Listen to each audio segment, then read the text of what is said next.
ఈ విషయం చెప్పడం చాలా ప్రమాదం. పెళ్లికి సిద్ధమవుతున్న వ్యక్తితోటి నువ్వు ఈ పెళ్లి చేసుకోవద్దు, నీ కాబోయే భార్యని ఇంకొకరికిచ్చి పెళ్లి చేయడానికి సహాయం చేయమంటే ఖచ్చితంగా తను ఒప్పుకోడు. మళ్ళీ నా వల్ల ఇంట్లో గొడవ అవుతుంది. ఉదయం లోపల ఇంకేదైనా దారి చూడాలి. ఏం చెయ్యాలి? దేవుడా, నువ్వే నాకు మార్గం చూపించు.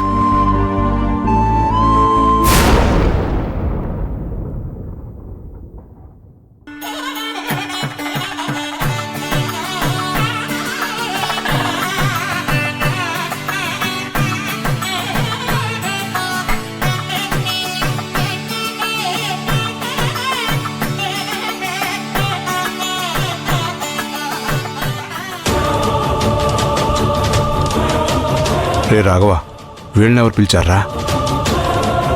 ఈ మండపం దగ్గర వీళ్ళకేం పని? ఏంటి, మేమెందుకొచ్చామని ఆశ్చర్యపోతున్నారా?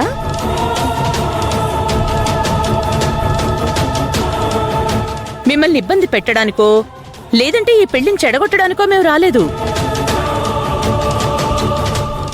ఈ పెళ్లి మీకెంత ముఖ్యమో మాకు అంతే ముఖ్యం.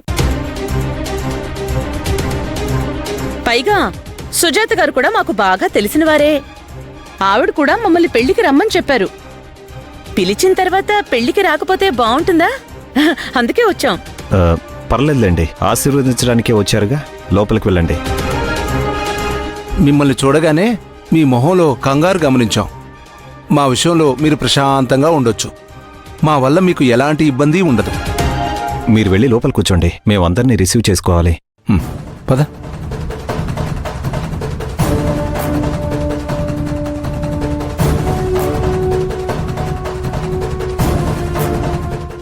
ఏంట్రా, సుజాత నాకు బాగా స్నేహితురాలంటుంది, తనే పిలిచానంటుంది.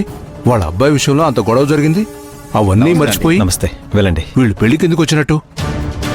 వాళ్ళు వచ్చినందుకు నష్టమేమి లేదు నాన్న. వాళ్ళని రమ్మని చెప్పింది కూడా నేనే. నమస్తే అండి. నమస్తే. అదేంట్రా? ఒకవేళ ఆ సిద్ధార్థ్ వచ్చి ఏదైనా గొడవ చేయాలని చూసినా మండపంలో వాళ్ళ అమ్మా నాన్న అడ్డుపడతారు. లేదంటే మన బంధువుల ముందు పరువు పోగొట్టుకోవాల్సి వస్తుంది.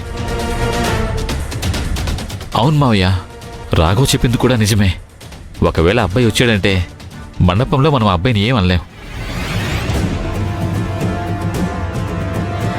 మళ్ళీ ఇక్కడ గొడవ చేశాడంటే పెళ్లి సంగతి మర్చిపోయి అతన్ని తిట్టడం కొట్టడంతోనే సరిపోతుంది.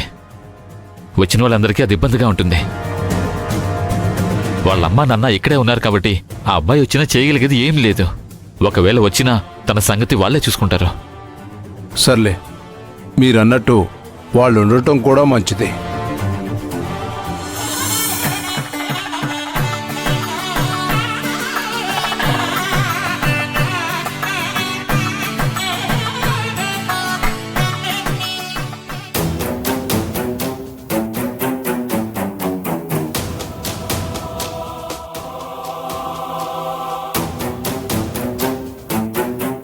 హాయ్.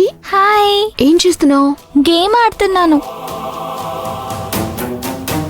ఏంటి పిన్ని గారు అలా ఉన్నారేంటి? అబ్బే ఏం లేదమ్మా, బానే ఉన్నాను కదా. లేదు లేదు పిన్ని గారు, మీరు బాగా నీరసంగా ఉన్నారు. అదా, ఏం లేదమ్మా, రాత్రి సరిగా నిద్ర పట్టలేదు. ఓహో, అయినా కొడుకు పిల్లవుతుంటే ఆనందంగా నిద్రపోవాలి కానీ నిద్ర పట్టకపోవడం ఏంటి? ఏ అరవింద్కి ఏమైనా ప్రాబ్లమా?